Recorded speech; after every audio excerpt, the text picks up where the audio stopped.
আজ বানাবো পটল চিংড়ি রেসিপি।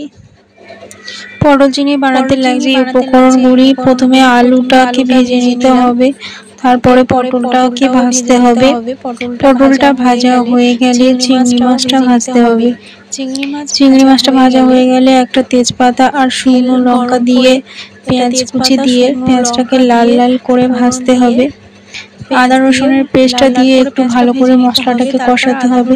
একটু হলুদ আর নুন দিতে হবে, ভালো করে কষাতে হবে। ভালো করে মশলাটাকে নেড়ে চেড়ে টমেটোর পেস্ট দিতে হবে।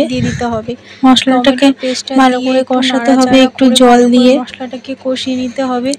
কষানো হয়ে গেলে ভালো করে জল দিয়ে মেখে নিয়ে মশলাকে কষিয়ে নিতে হবে। তেল ছেড়ে আসলে মশলা থেকে তখন পটল আর চিংড়িটাকে ঢেলে দিতে হবে।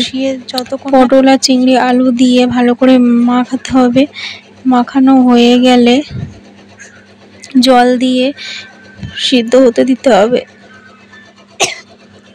সিদ্ধ হয়ে গেলে গরম মশলা দিয়ে পরিবেশন করুন পটল চিংড়ির রেসিপি।